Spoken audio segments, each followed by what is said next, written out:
Uh, of course, I want to see it again, but I don't think it will happen again. Commissioner, head of the Georgia Commission, he comes out, he says, quote, I believe it's in the public's interest to know because they've been promoting something they should not have been promoting. It's the dumbest thing ever I ever heard.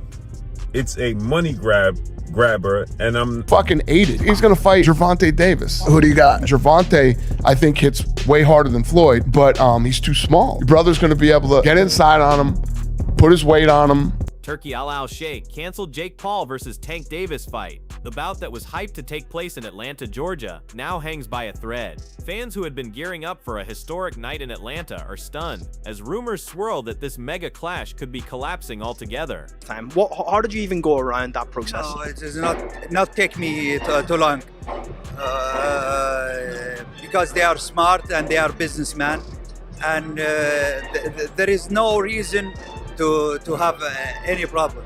And just when panic started spreading, Georgia's own officials delivered a crushing verdict. Georgia officials slammed the brakes on Jake Paul versus Tank Davis in Atlanta, branding it a sham and a money grab. Fans were left furious, and speculation grew louder that this fight might collapse before it ever had the chance to reach the ring. He comes out, he says, quote, I believe it's in the public's interest to know because they've been promoting something they should not have been promoting. It's the dumbest thing ever I ever heard.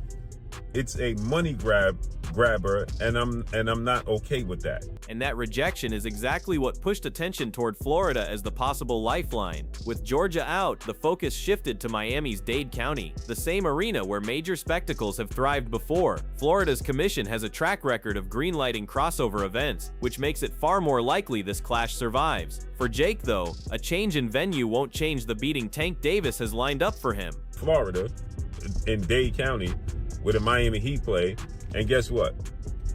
That commission still has to approve of this, right? So now they need that commission to approve of this, right?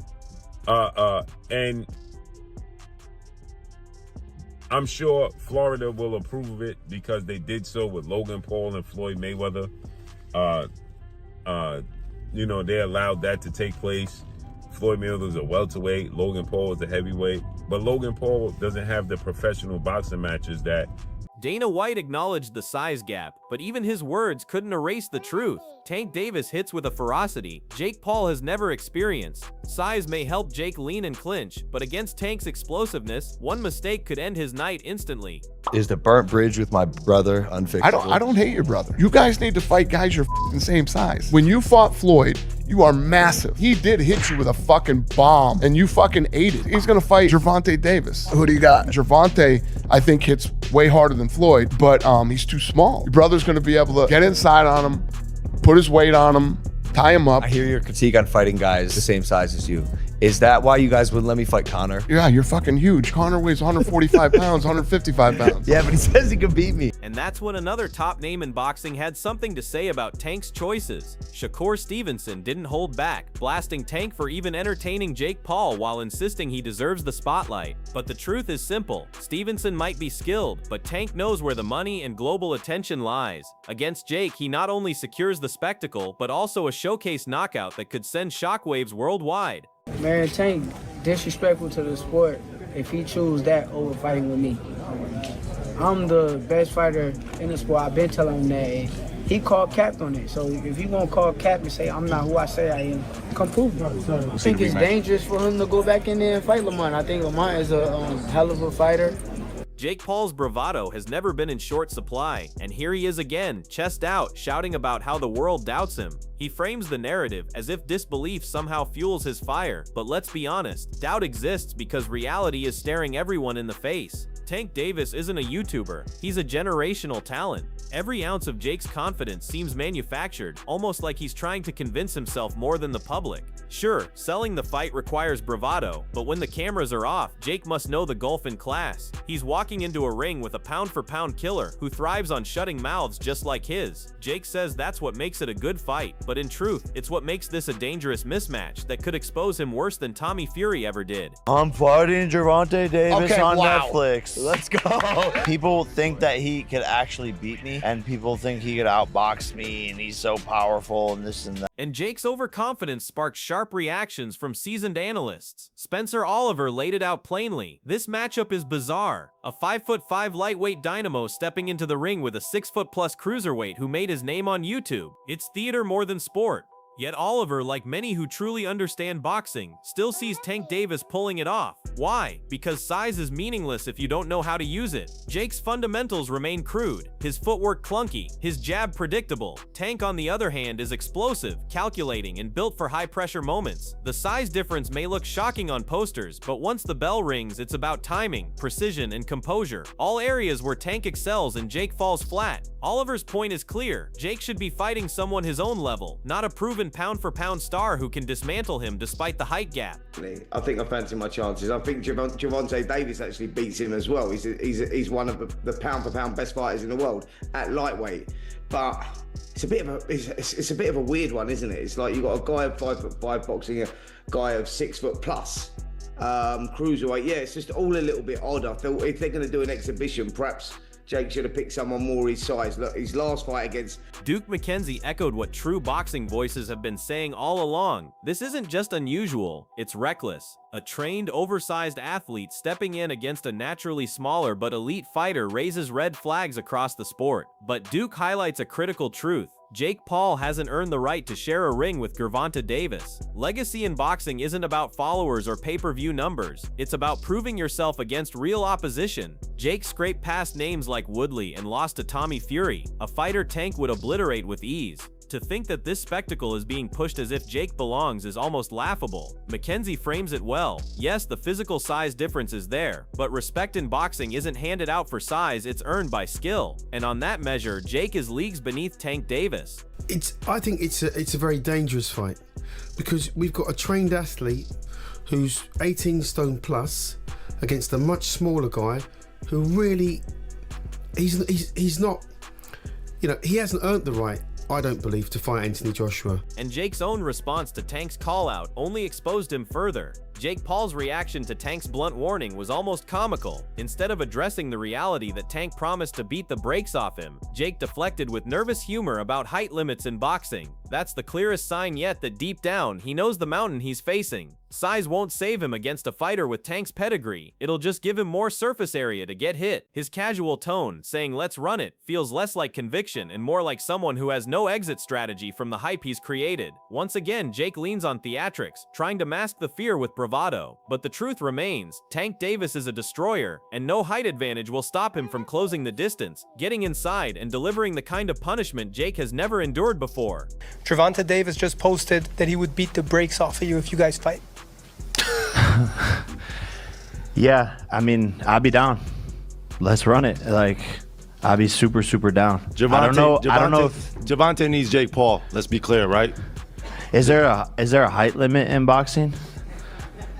Lamont Roach Sr.'s words summed up the mood of many around boxing: uncertainty, disappointment, and frustration. Fans crave clarity, but what they've been fed instead are rumors, commission issues, and the constant drama surrounding Jake Paul's name. The point he makes is vital. Fighters can't sit idle, wasting time on delays and gimmicks. For Tank Davis, this is nothing new. He's accustomed to distractions swirling around potential matchups, yet he stays laser-focused. Jake, on the other hand, thrives on chaos because it's his only selling point. Roach's tone almost suggests the sport itself must keep moving, with or without Jake Paul's circus attached. And that's telling. Jake is not seen as integral to the sport, but rather a roadblock to its natural rhythm. Tank represents the future of boxing. Jake represents the noise around it. That's why for many purists, this fight feels like a chance for Tank to silence the distractions and bring the spotlight back where it belongs, on skill, not sideshows.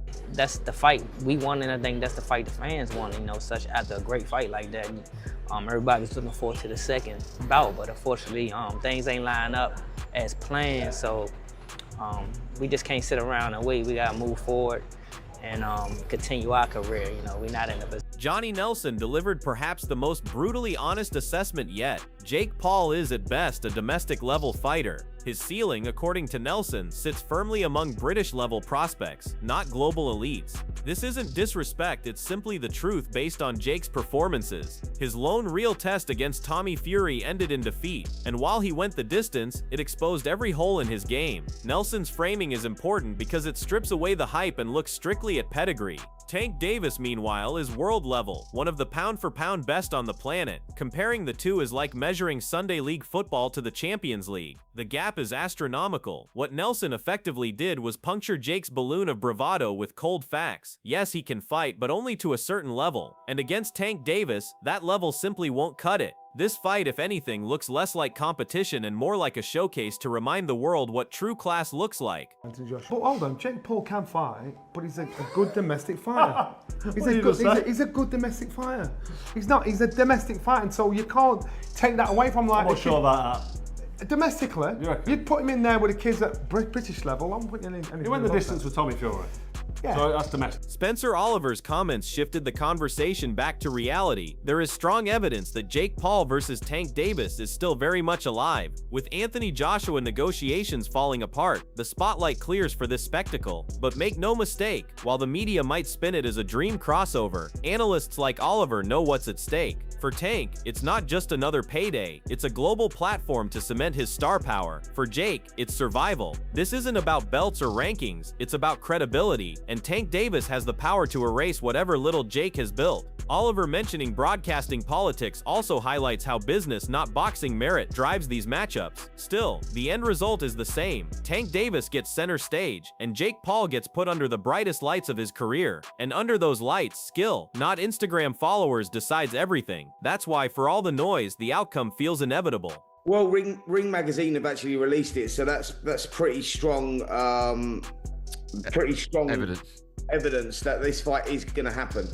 Yeah, so I think the negotiations with Anthony Joshua have broken down, and I think that was down to broadcasting rights, who would get that with Anthony Joshua being on DAZN. Obviously, Jake Paul is on Netflix, and that's probably where the problem was. So I think that fight is sort of like dead and buried in the water, and we get Gervonta Davis, man, like you guys said it. As the dust settles, one thing is certain: Jake Paul versus Gervonta Tank Davis has become the most polarizing spectacle in boxing today. The rumors of cancellation, the venue drama, and the noise from critics have only intensified the anticipation. But strip all that away, and what we're left with is a simple truth. Tank Davis is a proven pound-for-pound destroyer, while Jake Paul is still viewed as an outsider trying to earn his place. If Tank wins, he not only embarrasses the influencer, but also reaffirms the line between elite fighters and entertainers. But if Jake shocks the world, the sport faces one of its most controversial upheavals. Who truly wants it more? Who carries the mental edge? That's the drama fans are buying into. So now the question is yours. Are you backing Gervonta Tank Davis to deliver another brutal statement, or do you believe Jake Paul pulls off the impossible? Drop your predictions below.